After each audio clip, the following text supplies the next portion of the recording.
محمد مصطفیٰ صلی اللہ تعالیٰ علیہ وآلہ وسلم کے دربار گہربار میں ہدیہ عقیدت پیش کرنے کے بعد محترم و محتشم سامعین کرام، السلام علیکم ورحمۃ اللہ وبرکاتہ۔ اللہ کریم نے اس نظام زندگی کو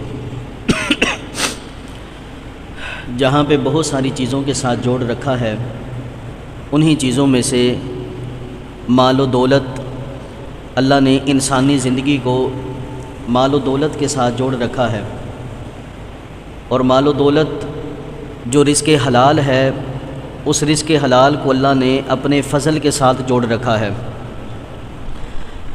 دنیا میں لین دین ہر انسان ذی شعور اس پروسیجر سے گزرتا ہے، اور آج لین دین کے حوالہ سے ایک موضوع پہ ہم گفتگو کریں گے۔ وہ موضوع ہے قرض دینا، قرض لینا۔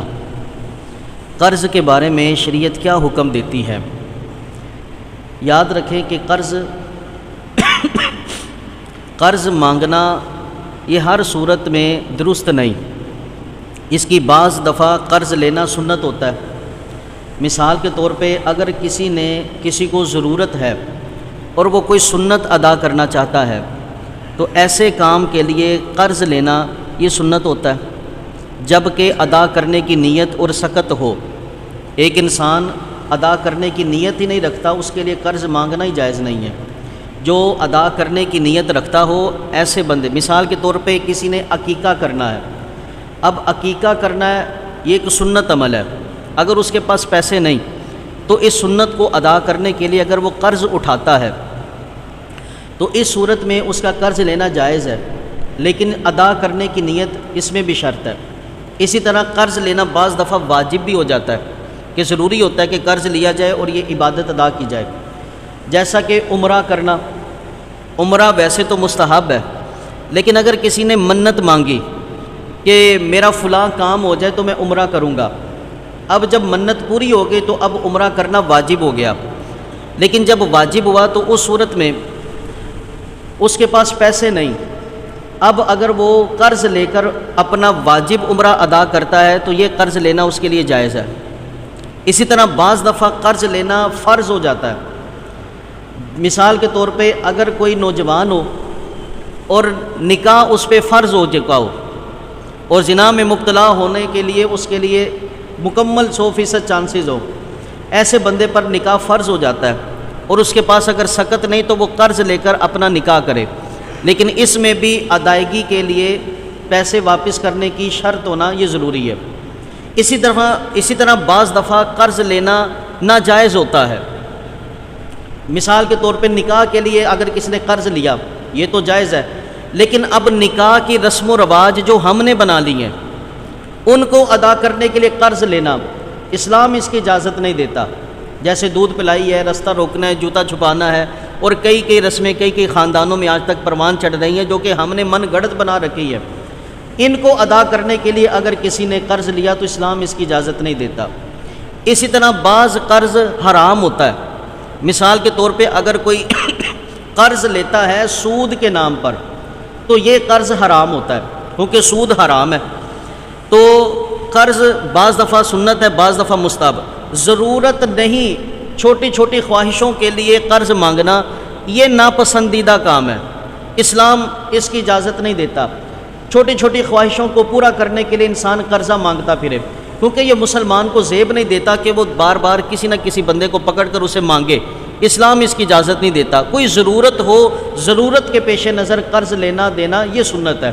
اب قرض دینے والے اللہ نے ان کو کتنی فضیلت عطا فرمائی کہ رسول اکرم صلی اللہ علیہ وآلہ وسلم نے ارشاد فرمایا، رأیت لیلۃ اسری بی علی باب الجنۃ مکتوبا، فرمایا کہ میں نے معراج کی رات جنت کے دروازے پر یہ لکھا ہوا دیکھا کہ الصدقۃ بعشر امثالھا، جو صدقہ دے گا اللہ اس کو 10 گنا زیادہ اجر عطا فرمائے گا، والقرض بثمانیۃ عشر، اور جو کسی مسلمان کو قرض دے گا اللہ قرض دینے والے کو 18 گنا زیادہ اجر عطا فرمائے گا۔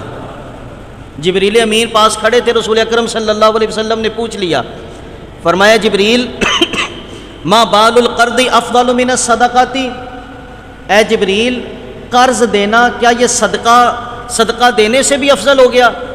جبریل امین کہنے لگے یا رسول اللہ صلی اللہ علیہ وآلہ وسلم، جب کوئی بندہ مانگتا ہے نا صدقہ کسی سے، تو اس کے پاس کوئی نہ کوئی پہلے کھانے پینے کے لیے پیسے ہوتے ہیں، یعنی بہت سارے ایسے لوگ ہوتے ہیں جو مانگتے ہیں لیکن ان کے لیے ضرورت کے پیسے ان کے پاس موجود ہوتے ہیں، لیکن کہا یا رسول اللہ صلی اللہ علیہ وآلہ وسلم جو بندہ قرض مانگتا ہے نا اس کے پاس قرض کے علاوہ کوئی اور چارہ نہیں ہوتا، اس لیے صدقہ دینا 10 گنا زیادہ اجر ہے، اور کسی مسلمان کو قرض دینا یہ 18 گنا زیادہ اللہ اجر عطا فرماتا ہے۔ اسی طرح ایک حدیث پاک میں رسول پاک صلی اللہ علیہ وآلہ وسلم نے ارشاد فرمایا کل قرض صدقۃ، فرمایا صدقہ دینا، یہ قرض دینا یہ بھی ایک صدقہ ہی ہے، صدقہ دینے سے صرف صدقے کا ثواب ملتا ہے، قرض دینے کا اجر اس لیے زیادہ ہے کیونکہ قرض دینے سے ایک تو مسلمان کی دلجوئی ہو جاتی ہے، دوسرا یہ کہ قرض دینے سے اللہ کریم انسان کو صدقہ دینے کا بھی اجر عطا فرماتا ہے۔ اب یہاں پر بہت سارے معاملات قرض کے نام پہ ہمارے ہاں خراب ہوتے ہیں، ایکو تھوڑی کوکم لو نا، قرض کے نام پہ بہت سارے معاملات خراب ہوتے ہیں۔ مثال کے طور پہ جب کوئی بندہ قرض لیتا ہے، اب وہ قرض جب وہ لیتا ہے تو ایک مدت طے پاتی ہے کہ اس دن یہ قرض واپس کرنا ہے، لیکن اس دن وہ واپس نہیں کر سکتا۔ یہاں پھر ایک صورت جب مقروض کی قرض کی ادائیگی کا وقت آ جائے، اس صورت میں اگر قرض دینے والا صاحب استطاعت ہے، اس کو اتنی حاجت نہیں مقروض کے پیسے کی، وہ صاحب استطاعت ہے اور جس نے قرضہ لوٹانا ہے وہ بندہ تنگ دست ہے، اتنا پتہ ہے کہ یار جس سے ہم نے پیسے لینے ہیں نا یہ بندہ تھوڑا کمزور ہے، اور جس نے پیسے لینے ہیں وہ بندہ تھوڑا مضبوط ہے، تو فرمایا اگر یہ مقروض کو تھوڑی مہلت دے دے، تنگ دست مقروض کو جو بندہ مہلت دے گا، فرمایا ایک دن کے بدلے اس نے جتنا قرضہ اس سے واپس لینا ہے نا، اللہ ہر دن اس کو اتنے پیسے صدقہ کرنے کا اجر عطا فرماتا ہے۔ اعلیٰ حضرت امام اہل سنت الشاہ امام احمد رضا خان فاضل بریلوی علیہ رحمہ، آپ کے پاس نہ ایک آپ کا مرید آیا، کہنے لگا حضور کوئی وظیفہ ہی دس دیو، میں نے کسی کو پیسے دیے ہیں وہ واپس نہیں کر رہا۔ یہ بات آج سے تقریباً 125 سال پہلے کی ہے، اور اس وقت ہمارا اسلامی معاشرہ دیکھے کیسا تھا، اللہ اکبر کبیرہ۔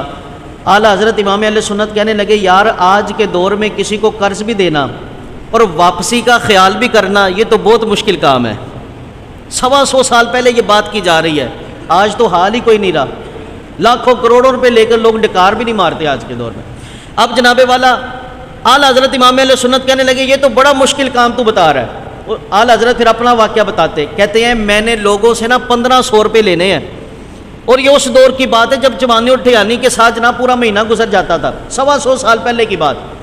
کہا میں نے اس دور میں 1500 روپیہ لوگوں سے لینا ہے، لیکن میں نے اپنے آپ کو یہ سمجھا رکھا ہے احمد رضا اگر یہ قرضہ واپس مل گیا تو ٹھیک ہے، نہ ملا تو پھر بھی ٹھیک ہے، میں نے اپنے آپ کو یہ سمجھا رکھا ہے۔ وہ مرید کہنے لگا حضور آپ ہبہ کیوں نہیں کر دیتے؟ جب آپ اتنا لینے کے پیچھے نہیں پڑے ہوئے تو پھر آپ اس کو تحفے میں دے دیں کہ چل یار نہیں دیتا تو میری طرف سے تحفے رکھ لے۔ اعلیٰ حضرت امام اہل سنت کہنے لگے بات یہ جب سے میں نے یہ حدیث سنی ہے نا کہ رسول پاک صلی اللہ علیہ وآلہ وسلم نے ارشاد فرمایا جو مقروض کو مہلت دیتا ہے، جتنے پیسے اس نے لینے ہوتے ہیں نا ہر دن اللہ اتنے پیسے صدقہ کرنے کا اجر دیتا ہے۔ فرمایا میں نے 1500 روپیہ لینا ہے، میں روزانہ 1500 صدقہ نہیں کر سکتا، لیکن میں روزانہ مہلت دے کے 1500 روپے صدقہ کرنے کا اجر ضرور رب سے لے لیتا ہوں، روزانہ اجر لے لیتا ہوں۔ تو اپنے مقروض تنگ دست جو مقروض ہے، یاد رکھے جو تنگ دست مقروض ہے اس کو مہلت دینے پر بہت اجر ہے یار۔ رسول اکرم صلی اللہ علیہ وآلہ وسلم نے ارشاد فرمایا من یسر علی معسر، فرمایا جو میرے تنگ دست امتی کے لیے آسانی کر دے گا، میرا امتی مشکل میں مبتلا ہے اس کے لیے آسانی کر دے گا، فرمایا یسر اللہ علیہ دنیا والآخرہ، اللہ اس بندے کے لیے دنیا میں بھی آسانی کر دے گا آخرت میں بھی آسانی کر دے گا، جو اپنے تنگ دست مقروض کے لیے آسانی کرے۔ اسی طرح ایک حدیث پاک میں ارشاد فرمایا جو بندہ تنگ دست مقروض کے لیے آسانی کرتا ہے، رسول پاک صلی اللہ علیہ وسلم نے فرمایا اللہ اس بندے کو کل قیامت کے دن قیامت کی سختیوں سے محفوظ کر لے گا، قیامت کی ہولناکیوں سے محفوظ کر لے گا۔ تو یاران محترم برادران اسلام، اگر کسی کو اللہ نے استطاعت دی، طاقت دی، اس کو اتنے پیسوں کی ضرورت نہیں، تو اپنے تنگ دست مقروض کو مہلت دینا یہ سنت بھی ہے، حکم بھی ہے اور باعث اجر بھی ہے۔ رسول پاک صلی اللہ علیہ وآلہ وسلم نے ارشاد فرمایا تم سے پہلے بنی اسرائیل میں ایک ایسا بھی شخص تھا، فلم یوجد لہ من الخیر شیء، اس کے پاس کوئی نیکی نہیں تھی، اللہ کی بارگاہ میں گیا، جب اس کی روح قبض کی گئی اس کے پاس نیکی کوئی نہیں تھی سوائے ان نیکیوں کے، الا کان یخالط الناس وکان موسرا، وہ بندہ دنیا میں بہت زیادہ امیر تھا، لیکن وہ دنیا میں اس کا رہن سہن بڑا عاجزی کے ساتھ تھا، دنیا میں لوگوں کے ساتھ وہ گھل مل کر رہتا۔ اللہ کریم نے فرمایا کہ اس کے نامہ مال کو دیکھو، فرشتوں نے کہا یا اللہ کوئی اور نیکی تو کوئی نہیں، اس کے نامہ مال میں ایک نیکی ضرور ہے، وہ عمل یہ ہے کہ یا رب ذوالجلال، جب یہ بندہ اپنا حساب کتاب کرتا نا، اپنے مزدوروں کو غلاموں کو بھیجتا، وہ فلاں بندے سے میں نے پیسے لینے، جاؤ اس سے میرے پیسے لے کر آؤ، میرا قرض واپس لے کر آؤ، یا رب ذوالجلال جب اس کا غلام جاتا واپس پیغام لے کر آتا کہ وہ کہتا جی میرے پاس ابھی پیسے نہیں، میں تو بڑا مفلس ہو گیا، تو یہ کہا کرتا کہ اے میرے غلاموں اس سے درگزر کر دو، اسے مہلت دے دو۔ فرشتوں نے جب اتنا کہا نا تو رب ذوالجلال نے ارشاد فرمایا اے میرے فرشتوں، یہ میری مخلوق سے درگزر کرتا تھا، آج تم اس کے عملوں سے درگزر کر دو، آج اس کے گناہوں کی گنتی نہ کرو، آج اس کو درگزر کر دو، آج اس کے گناہوں کو چھوڑ دو، اس کو جنت کی راہ دکھا دو۔ تو یاران محترم برادران اسلام، کسی تنگ دست کو، کسی بیمار کو، کسی مفلس کو، کسی کمزور کو سہارا دینا، اس کو سہارا دینا، حوصلہ دینا، مہلت دینا کتنا باعث اجر کام ہے۔ اسی طرح یاران محترم برادران اسلام، بہت سارے یہاں پر یہ بھی یاد رکھیں، اب یہ نہیں کہ آپ نے آج حدیثیں سن لی مہلت دینے کے والے سے، اب ایک دوسرے کو آپ جا کر یہ حدیثیں سنانی بھی شروع کر دیں۔ کوئی آپ سے کہے جی میرے پیسے واپس کرو، آپ اس کو حدیث پڑھ کے سنائیں جی مہلت کے دینے کا اتنا اجر ہے۔ یاد رکھیں رسول پاک صلی اللہ علیہ وآلہ وسلم نے جہاں پہ قرض واپس لینے والوں کو مہلت دینے کا حکم دیا، وہیں پر قرض لینے والوں کو رسول پاک نے یہ حکم ارشاد فرمایا جس کے پاس استطاعت ہو قرض واپس کرنے کی اور وہ قرض واپس نہ کرے، ٹال مٹول کرے، قرض واپس نہ کرے، فرمایا وہ بندہ ظالم ہے، ظالم جو لوگوں کے پیسے واپس نہیں کرتا، فرمایا وہ ظالم ہے۔ اور فرمایا جو پیسے ہونے کے باوجود لوگوں کا قرض ادا نہیں نہ کرتا، ویسے تو مومن کی عزت کی حفاظت کا ہمیں حکم دیا گیا، لیکن ایسا بندہ جو پیسے ہونے کے باوجود اپنا قرض ادا نہیں کرتا، نبی پاک صلی اللہ علیہ وسلم نے فرمایا 4 بندوں میں اسے ذلیل بھی کر دو اللہ نہیں پوچھے گا۔ ایسے بندے کی کوئی عزت نہیں کہ جو لوگوں سے قرض بھی لے اور پھر واپس بھی نہ کرے۔ ہمیں یہ چیز کو سوچنا چاہیے کہ ہم لوگ جناب والا اپنی چھوٹی چھوٹی خواہشیں تو پوری کر رہے ہیں، لیکن لوگوں کے پیسے انہیں واپس نہیں کر رہے۔ ہم چھوٹی چھوٹی خواہشیں تو پوری کر رہے ہیں، اپنی خوشیوں کو تو دیکھتے ہیں، لیکن جس سے ہم نے پیسے قرضے کے طور پہ لیے تھے اس کے بھی چھوٹے چھوٹے بچے، ان کی خوشیوں کو ہم نہیں دیکھتے۔ یاد رکھیں یہ قرض ایسا معاملہ ہے، نبی اکرم صلی اللہ علیہ وآلہ وسلم نے فرمایا صحابہ مجھے بتاؤ مفلس کسے کہتے ہیں، تنگ دست کسے کہتے ہیں؟ یا رسول اللہ جس کے پاس پیسے نہ ہو وہ تنگ دست ہوتا ہے، وہ مفلس ہوتا ہے، وہ فقیر ہوتا ہے، محتاج ہوتا ہے۔ نبی پاک صلی اللہ علیہ وسلم نے فرمایا اگر کوئی مجھ سے پوچھے نا تو میں یہ کہتا ہوں کہ کل قیامت کے دن ایک بندہ پہاڑوں کی مثل نیکیاں لے کر آئے گا، پہاڑوں کے برابر اس کی نیکیاں ہوں گی، لیکن جب وہ اللہ کی بارگاہ میں لایا جائے گا ایک بندہ اٹھ کر آئے گا، وہ کہے گا یا اللہ دنیا میں اس نے مجھ سے فلاں چیز لی تھی، قرضہ لیا تھا واپس نہیں کیا، میرا فلاں حق کس نے دبا لیا تھا۔ اللہ ارشاد فرمائے گا بندے یہ تیرا قرض خواہ آ گیا، یہ قرضہ ادا کر۔ بندہ کہے گا یا اللہ نہ میرے پاس درہم نہ دینار، میں کہاں سے قرضہ ادا کروں؟ اللہ ارشاد فرمائے گا اتنی نیکیاں اس کی لے لو اور جس کے اس نے پیسے دینے تھے نا اس کو اتنی نیکیاں دے دو۔ فرمایا دوسرا آئے گا اس کو بھی اتنی نیکیاں دی جائیں گی، تیسرا آئے گا اس کو بھی اتنی نیکیاں دی جائیں گی، یہاں تک کہ وہ پہاڑوں کی مثل جو نیکیاں ہوں گی نا وہ سارے لوگ ہی لے جائیں گے۔ پھر ایک بندہ آئے گا کہے گا یا اللہ میرا بھی قرضہ باقی ہے، میں نے بھی پیسے لینے تھے۔ اللہ ارشاد فرمائے گا نیکیاں دو۔ فرشتے کہیں گے یا اللہ ساریاں نیکیاں لوگ لے گئے، ساریاں لوگ لے گئے، اب اس کے پلے کوئی نیکی نہیں رہی۔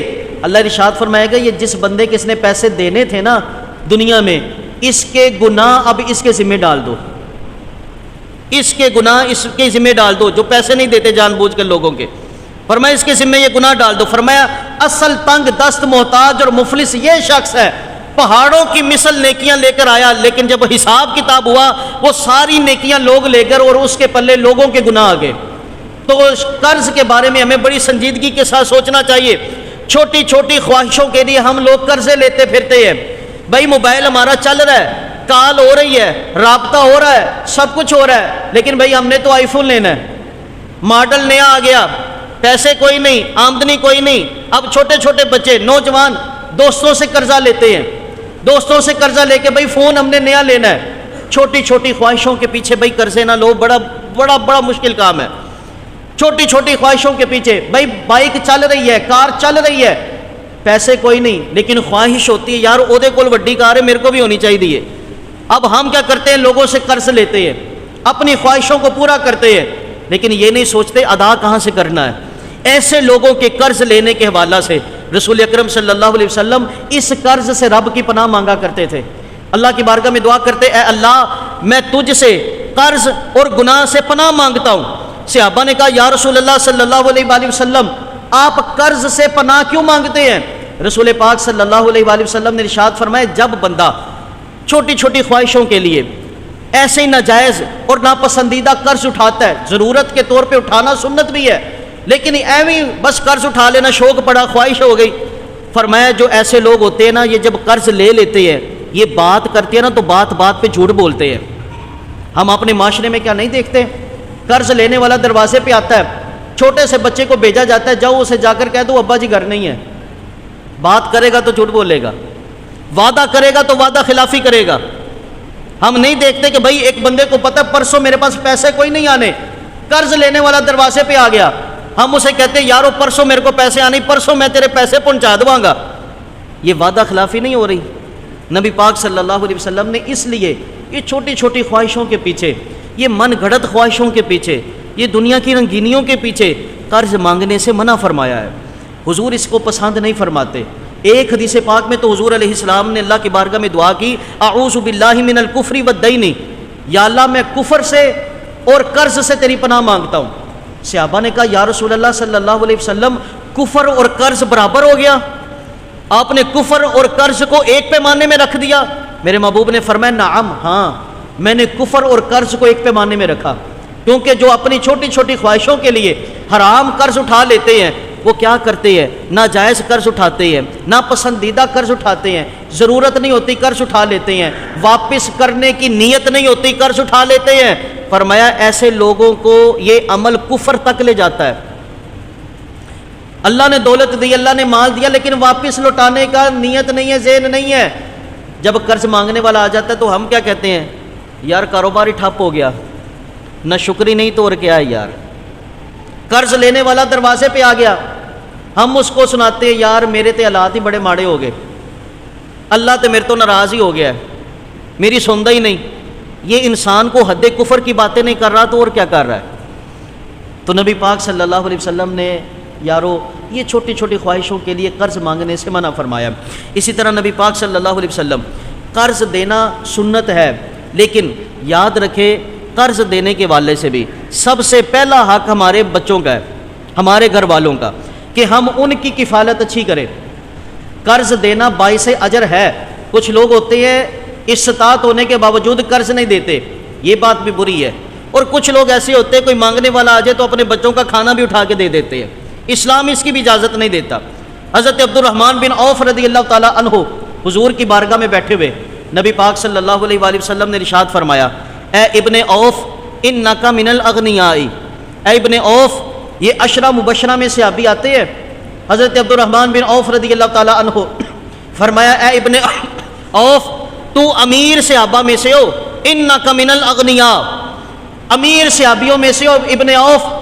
نبی پاک صلی اللہ علیہ وسلم نے فرمایا ولن تدخل الجنۃ الا زحفا. فرمایا اے عبد الرحمن بن عوف میں دیکھ رہا ہوں کہ تم جنت میں گھسیٹ کے لے جائے جاؤ گے، جنت میں گھسیٹ کے تمہیں لے جایا جائے گا. عرض کرنے لگے یا رسول اللہ مجھے جنت میں گھسیٹ کے کیوں لے جایا جائے گا؟ نبی پاک صلی اللہ علیہ وسلم نے فرمایا اگر تو اپنے قدموں پہ چل کے جنت میں جانا چاہتا ہے نا تو ایسا کر، اپنے رب کو قرضہ دے دے، اپنے رب کو قرض دے دے. حضرت عبد الرحمن بن عوف رضی اللہ تعالیٰ عنہ کہنے لگے یا رسول اللہ میں اپنے رب کو کیا قرض دوں؟ نبی پاک صلی اللہ علیہ وسلم نے فرمایا تتبرأ مما انت فیہ، فرمایا جو کچھ بھی تیرے پاس ہے نا سب کچھ اللہ کی راہ میں دے دے۔ حضرت عبد الرحمن بن عوف رضی اللہ تعالیٰ عنہ اٹھے اور اپنے گھر گئے ساری دولت اکٹھی کرنے کے لیے کہ میں اللہ کی راہ میں خرچ کرتا ہوں۔ اللہ اکبر کبیرہ، آج ہم زکوٰۃ دینا تو زکوٰۃ دیتے ہوئے ہم سوچتے کہ ہیلے بہانے کہاں سے ہوتے ہیں۔ آج ہم فطرانے کی بات چل پڑے نا تو ہم کہتے ہیں سب سے ہلکی کھجور کا ریٹ کیا چل رہا ہے۔ ہم اللہ کی راہ میں خرچ کرنے کی بات ہے تو ہمارا معمول کیا ہے؟ لیکن یارو وہ اسلام کی عظمت کے مینارے ہیں صحابہ، گر محمد چاند ہیں تو تارے ہیں صحابہ، ہر سنی کو دل و جان سے پیارے ہیں صحابہ، ہاں ہمارے ہیں ہمارے ہیں ہمارے ہیں صحابہ۔ کس قدر ان کے سینوں میں ایمان معمور ہو چکا تھا، ایمان بھر چکا تھا، اتنی دولت ہے ان کے پاس۔ اللہ کے رسول نے کہا ساری پیش کر دو، اب گھر گئے ساری دولت اکٹھی کرنے لگے۔ فارسل الیہ رسول اللہ صلی اللہ علیہ وآلہ وسلم، نبی پاک نے غلام بھیجا، فرمایا جلدی جلدی عبد الرحمن بن عوف کو بلا کے لاؤ۔ جب بلا کر لایا گیا فرمایا اتانی جبریل، ابھی میرے پاس نا رب کا جبریل آیا تھا۔ جبریل نے آ کر کہا یا رسول اللہ صلی اللہ علیہ وآلہ وسلم عبد الرحمن بن عوف سے کہہ دیں اگر کوئی مہمان آ جائے تو اس کی مہمان نوازی کیا کرے، کوئی مسکین آ جائے تو اس کو کھانا کھلایا کرے، اگر کوئی سائل آ جائے تو اس کو عطا کیا کرے، لیکن سب سے پہلے اپنے گھر والوں کے اخراجات نکالا کرے۔ یا رسول اللہ اگر عبد الرحمن ابن عوف اس انداز میں اپنی دولت کو خرچ کر کے اللہ کے پاس جائے گا نا تو یہ اللہ کی بارگاہ میں خود بھی پاک ہو کر حاضر ہوگا، اس کا مال بھی پاک ہو کر ہی حاضر ہوگا، مال بھی پاک ہو کر ہی حاضر ہوگا۔ اس انداز میں اپنے دولت کو پیش کرے کہ اللہ کی راہ میں بھی خرچ کرے، اپنے اہل و عیال کو بھی کھلائے، اپنے اہل و عیال کے بارے میں بھی سوچے۔ یاران محبت برادران اسلام، اسی طرح قرض لینے والے نبی پاک صلی اللہ علیہ وآلہ وسلم آپ نے ارشاد فرمایا اگر کوئی بندہ کسی بندے سے قرض لے لیکن اس کی نیت یہ ہو میں نے واپس کوئی نہیں کرنا، ٹال مٹول کرتا رہوں گا، آج دے دوں گا کل دے دوں گا، فرمایا جو بندہ کسی بندے سے قرض لے واپس کرنے کا ارادہ نہ ہو، فرمایا اللہ کریم اس بندے کے مال کو ضائع کر دیتا ہے۔ قرضہ واپس نہیں کرنا پیسے ہونے کے باوجود، فرمایا جو تمہارے پاس بھی پیسے ہوں گے نا اللہ وہ بھی ضائع کر دے گا۔ اور فرمایا جو بندہ قرض لیتا ہے اس نیت کے ساتھ کہ میں نے واپس کرنا ہے، اللہ اکبر کبیرہ، رسول پاک صلی اللہ علیہ وسلم نے فرمایا اللہ کریم اس بندے کا قرضہ ادا کرنے میں مدد فرماتا ہے جو واپس کرنے کا۔ بخاری شریف میں ایک بڑی خوبصورت حدیث پاک ہے، نبی پاک صلی اللہ علیہ وآلہ وسلم ارشاد فرمایا کہ ایک بنی اسرائیل میں شخص تھا، 1000 دینار اس نے قرضے کے طور پہ لیے۔ اب وقت طے پایا کہ یار فلاں دن میں یہ قرض تجھے واپس کروں گا۔ حضور نے ارشاد فرمایا جب وہ وقت آیا نا تو وہ دریا کے کنارے آیا، دریا پار اس نے اپنے یار کے پاس جانا تھا، اس کو وہ قرض واپس کرنا تھا۔ سرکار نے ارشاد فرمایا کہ جب وہ قرض لے کر وہ 1000 دینار واپس کرنے کے لیے کنارے پر آیا، کشتی کوئی نہیں اس کو ملی۔ اب اس نے کیا کیا، ایک بانس کی لکڑی لی، اس کو کھریدا، اندر 1000 درہم رکھے اور ایک چٹھی رکھ دی۔ اس نے کہا یار میں نے کوشش تو بڑی کی کہ وقت پہ پیسے پہنچائے جائیں لیکن وقت پہ پہنچا نہیں سکا، میں دریا کے کنارے آیا، صبح سے کھڑا رہا، کوئی کشتی نہیں ملی۔ اس نے یہ خط لکھ کرنا، اس نے ساری وہ لکڑی کو سمیٹ کر اس نے جناب دریا میں بہا دی اور اللہ کی بارگاہ میں کہنے لگا یا اللہ میں نے قرضہ واپس کرنا ہے، تو میری مدد کر، تو میری مدد کر۔ نبی پاک صلی اللہ علیہ وسلم نے فرمایا جب اس نے دریا میں رکھ دیا نا، جو بندہ ادا کرنے کی نیت رکھتا ہے اللہ مدد کیسے کرتا ہے۔ فرمایا دوسری طرف اس کا یار آ گیا پر وقت، جب اس کو پتا تھا کہ میرے دوست نے پیسے واپس لوٹانے کے لیے آنا ہے، جب وہ دریا کے کنارے آیا وہ انتظار کر رہا ہے میرا یار نہیں آیا، جس نے پیسے دینے تھے وہ میرا یار نہیں آیا، وہاں پہ شام تک کھڑا رہا۔ اچانک ایک لکڑی اس نے جب پانی میں تیرتی ہوئی دیکھی، اس کے ذہن میں خیال آیا کہ چلو یہ لکڑی لے جاتا ہوں، گھر جا کر اس کو کاٹوں گا، ہنڈیا پکاؤں گا، چولہا جلاؤں گا۔ گھر جا کر جب وہ لکڑی کھولتا ہے تو اندر سے چٹھی بھی مل جاتی ہے، وہ 1000 دینار بھی مل جاتا ہے، 1000 دینار بھی مل جاتا ہے۔ اس بندے کے دل میں کس نے یہ یقین ڈالا کہ میں ادا کروں گا تو وہ وہاں تک پہنچ جائے گا، وہی رب ہے۔ وہ کون ہے کہ جس نے اس بندے کے دل میں یہ بات ڈالی کہ اس لکڑی کو اٹھایا جائے، اس کو گھر میں جا کر توڑا جائے، اس کو جلایا جائے؟ وہ بھی رب ہے۔ جو بندہ قرضہ ادا کرنے کی نیت سے قرضہ لیتا ہے اللہ کریم اس کے لیے پھر ایسے مدد بھی کرتا ہے، اللہ اس کے لیے آسانیاں بھی کرتا ہے۔ یاران محبت برادران اسلام، اسی طرح قرض کی بہت ساری صورتیں ایسی ہیں جو ہمارے معاشرے میں رائج ہو رہی ہیں لیکن وہ گناہ پر مبنی ہے۔ آئندہ جمعہ انشاءاللہ ان صورتوں پر گفتگو کریں گے۔ آپ سب سے گزارش ہے کہ بر وقت تشریف لائے اور ان معاملات کو سیکھیں اور سمجھیں کہ یہ ہم پر فرض عین ہے۔ اللہ کریم ہم سب کو عمل کی توفیق عطا فرمائے۔ وما علینا الا البلاغ۔